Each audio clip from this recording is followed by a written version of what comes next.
여기 방금 읽었던 말씀이죠. 하나님의 뜻은 이것이니 너희의 거룩함이라 라고 말씀하십니다. 거룩함.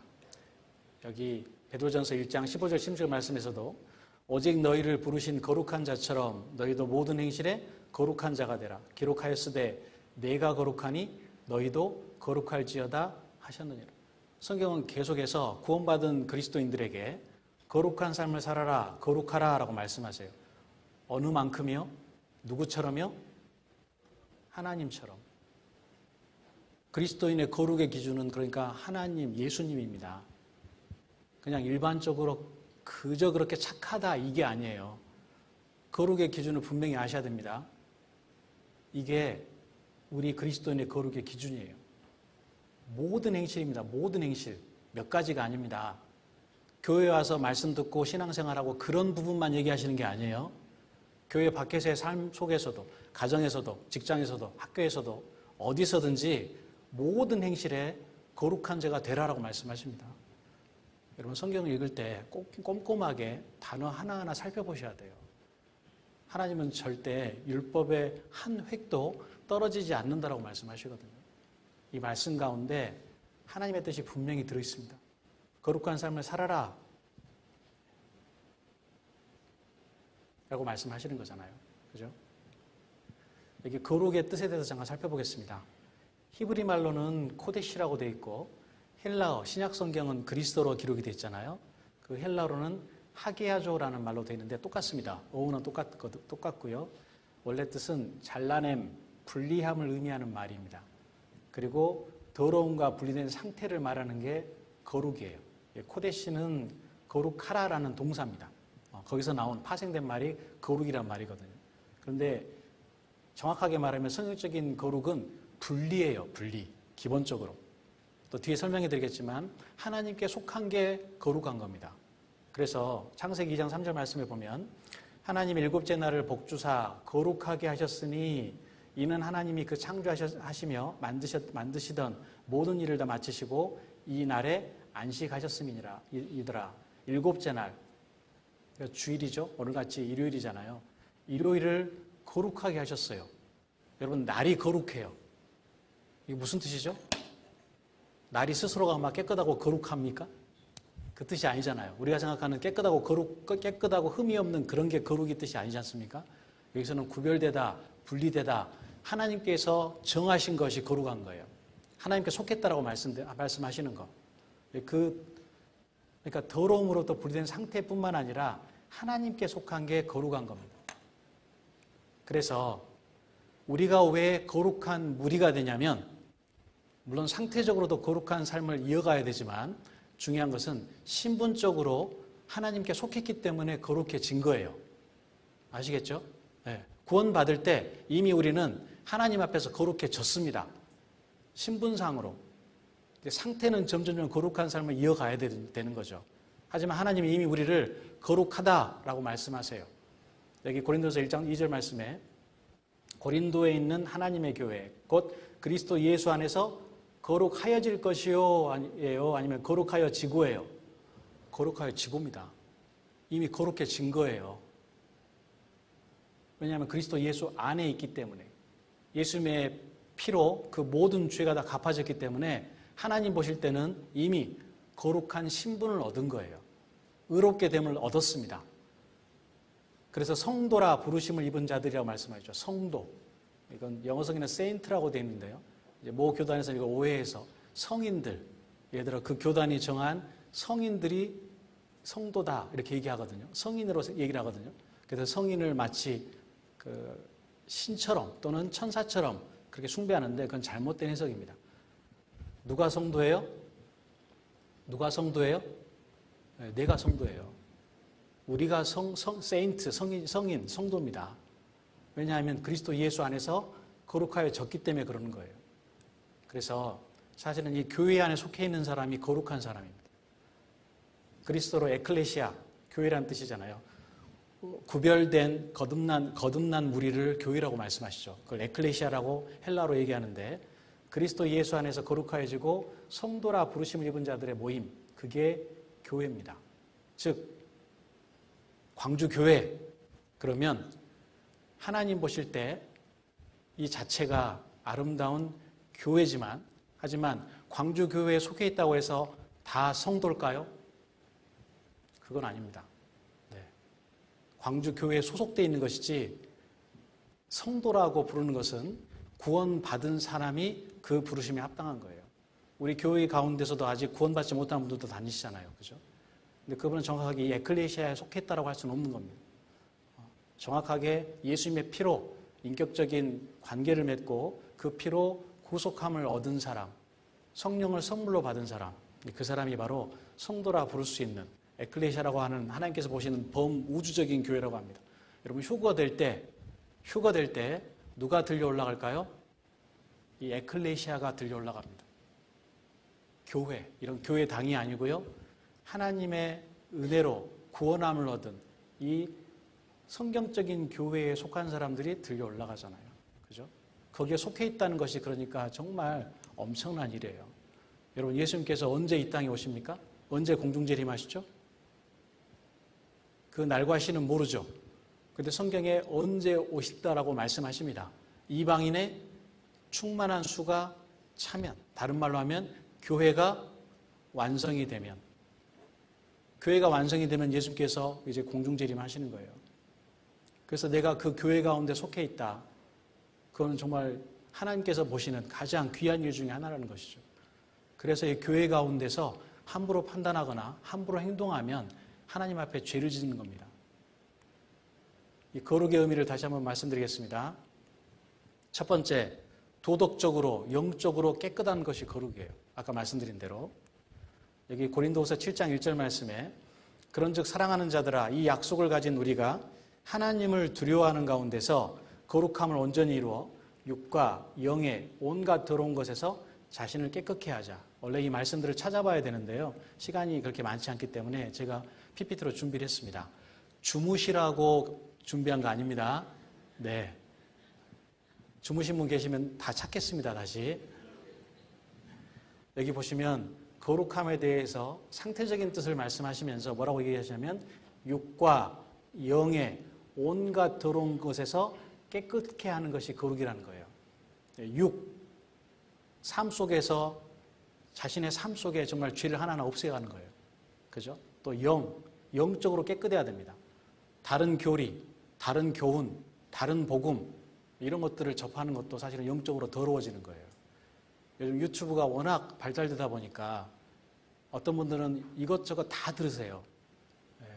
어떤 우리가 갖고 있는 믿음과 다른 그런 말씀을 전하는 것도 그냥 좋다고 다 들으세요. 그러니까 분별력이 없는 거죠.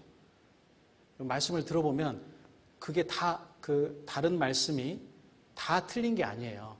근데 그 중에 뭔가가 하나 숨겨져 있습니다. 그 하나에 또 꽂히잖아요. 그럼 그때부터 내가 들었던 말씀에 대해서 의심이 생기는 거예요. 그래서 사실은 영적으로 뭔가가 들어가는 거거든요. 그건 깨끗하지 않습니다. 육과 영의 온갖 더러운 것에서 자신을 깨끗게 하는 것이 거룩이에요. 두 번째로는요. 성경적인 거룩은 구별을 의미합니다. 계속 우리가 배우고 있잖아요. 하나님에 속해서 더러운 것과 세상과 속하지 않는 것이 구별되는 것이 그게 바로 거룩이라는 것이죠. 고린도서 6장 17절, 18절 말씀, 즉 아까 봤던 7장 1절 앞의 말씀입니다. 그러니까 성경적인 거룩은 구별을 이야기하고 그 구별된 사람이 이제 실제적으로 깨끗하고 거룩한 삶을 살아가라라고 말씀하시는 거거든요. 찾아볼까요? 죄송합니다. 이건 중요하니까. 고린도후서 직접 찾아보겠습니다. 6장 먼저 17절, 18절입니다. 17절, 18절 말씀 같이 읽으시죠? 그러므로 주께서 말씀하시기를 너희는 저희 중에서 나와서 따로 있고 부정한 것을 만지지 말라. 내가 너희를 영접하여 너희에게 아버지가 되고 너희는 내게 자녀가 되리라. 전능하신 주의 말씀이니라 하셨느니라. 여기 하나님의 아버지가 된 사람, 즉 하나님의 자녀가 된 사람, 이거는 신분적인 거룩이잖아요.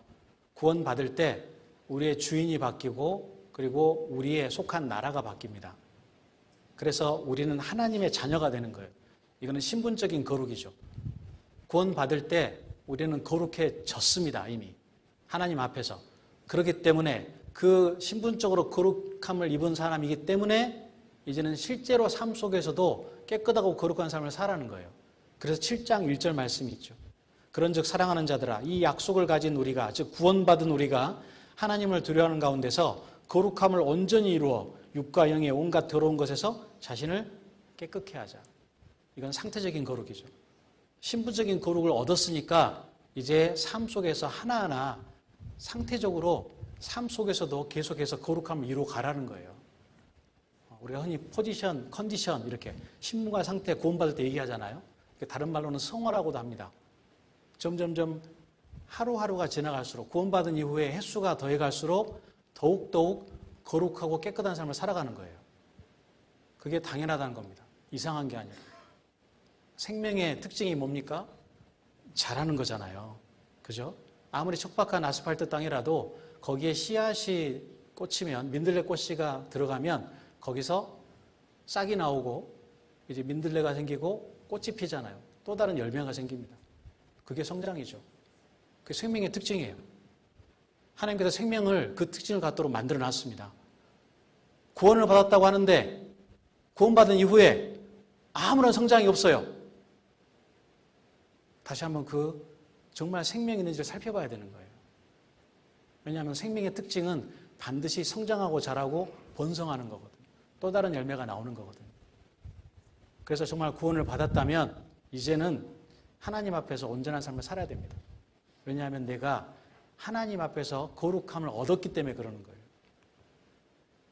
로마서 12장 2절 말씀에 너희는 이 세대를 본받지 말고 오직 마음을 새롭게 함으로 변화를 받아 하나님의 선하시고 기뻐하시고 온전한 뜻이 무엇인지 분별하도록 하라. 분별, 구별 똑같은 말이죠. 하나님 뜻이 무엇인지를 분별하고 판단하고 이 세대를 본받지 말고 구별되라는 얘기잖아요. 그죠? 구원을 받았다고 하는데 세상 사람과 똑같이 살아간다는 것은 사실은 구원받은 사람에게 합당치 않다라는 거예요. 여러분 어떤 분들은 이순신 믿음을 가지고 있어요. 이순신 믿음. 좋은 것 같죠? 이순신 장군이 제일 마지막에 남기신 말씀이 뭐죠? 나의 죽음을 적들에게 알리지 말라. 나의 구원을 세상 사람들에게 알리지 말라. 그러니까 남들이 보면 그분이 구원을 받았는지 하나님 섬기는지 아무도 몰라요. 아무도 몰라. 왜 그럴까요? 한 번도 그걸 드러낸 적이 없는 거예요. 똑같아요. 교회에서는 교회 나오고 말씀 듣고 정말 하나님 잘 섬기는 것 같은데 직장 생활이라든가 아니면 학교에서 한 번도 기도하지도 않고 한 번도 전도하지도 않고 한 번도 성경 읽는 모습을 안 보여줘요. 이순신 믿음이죠. 그건 사실 합당치 않습니다. 그리스도인은 내가 그리스도인임을 드러내야 돼요. 마태복음 5장 14절에서 너희는 세상의 빛이라고 말씀하셨잖아요. 빛은 어두운 가운데 드러나게 되어 있습니다. 왜 빛인데 자꾸 어두워져요? 왜 빛인데 아무런 구별이 없죠? 어두운 가운데 불이 비치면 그 빛은 드러나잖아요. 그죠? 그게 우리라니까요. 그게 나라니까요. 그렇게 살지 않는 게 비정상적인 거예요. 그러면서 계속 열심히 사는 그리스도인을 판단하죠. 아이고 나는 저렇게는 못 살아. 저럼 어떻게 세상을 살아가? 적당히 타협하고 적당히 해야지.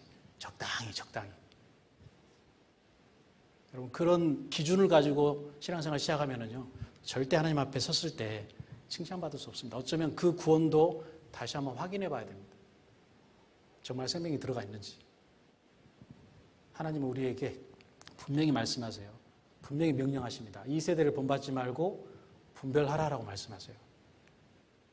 세 번째로는 하나님의 임재, 즉 하나님께 속한 게 거룩이에요. 하나님께 속한 게. 우리가 거룩해진 이유도 바로 여기에 있는 거예요. 하나님께 속했기 때문에. 여기 출애굽기 3장에서 모세가 떨기나무, 불 붙은 떨기나무에서 하나님을 만났잖아요. 그죠?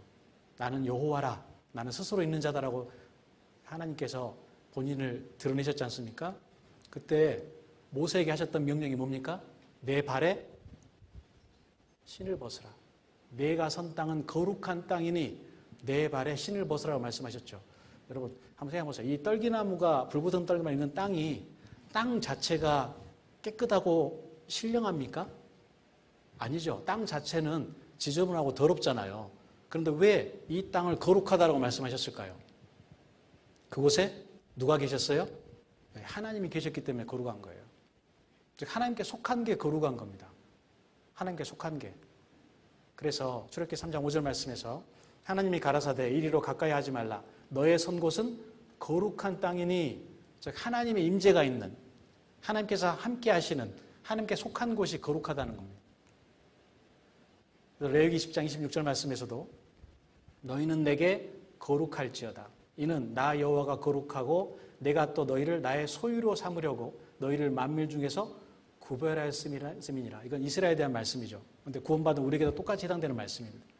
우리는 거룩해요. 왜요?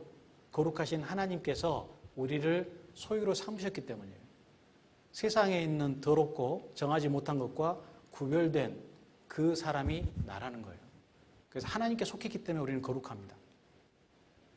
레위기 21장 5절 6절 말씀에서도 제사장들도 거룩하다고 말씀하세요. 왜냐하면 그들이 하나님의 일을 하기 때문에, 하나님의 것으로 부르심을 받았기 때문에 거룩하다라고 말씀하시는 거예요. 곧 그 하나님의 식물을 드리는 자인 즉 거룩할 것이라. 신분상으로 거룩하고 하나님께 속했기 때문에 거룩한 겁니다. 그래서 하나님께 드릴 때는 다 거룩한, 하나님께 드리는 제물도 하나님께 속한 것은 다 거룩합니다. 그래서 그걸 바꾸면 안 되는 거예요. 얘도 하나님께 드리기로 서원을 했어요. 좋은 것으로. 근데 보니까 그게 너무 아까워요. 그래서 이걸 아깝기 때문에 다른 것하고 바꾸려고 그래요. 사람 마음이 그렇잖아요. 좀 덜한 거, 별로 안 좋은 거. 그럼 어떻게 되냐? 그것을 변기하여 우열관, 좋고 나쁜 것을 바꾸지 못할 것이요. 혹 생축으로 생축을 바꾸면 둘 다 거룩할 것이며 둘 다 드려야 돼요. 둘 다. 왜냐하면 하나님께 속했기 때문에. 그래서 그 여리고성을 함락할 때 아간이 하나님께 속한 물건을 자기가 뺏었잖아요. 그죠? 거기에 보면 바친 물건을 가져갔다라고 되어 있지 않습니까? 바친 물건을 가져가게 됨으로써 스스로도 바쳐진 거예요. 이해되신가요? 하나님께 속한 것을 도둑질했어요. 도둑질하면서 자기 스스로가 그 바친 물건이 돼버리는 거예요. 그래서 아간에게 속한 모든 것이 다 죽었어요. 하나님이 너무하신 게 아니라 그 정도로 하나님은 거룩하신 거예요. 하나님께 속한 것을 함부로 가져가거나 하나님께 속한 것을 자기 것으로 얻으면 안 됩니다. 하나님 앞에서 바쳐져 버리게 돼요. 자신의 것은 아무것도 안 남게 되는 것이죠. 여러분, 이게 하나님의 거룩을 우리가 알 수 있는 하나의 예시죠. 하나님이 이렇게 거룩하신 분이에요. 하나님께 속한 것은 모두가 다 거룩한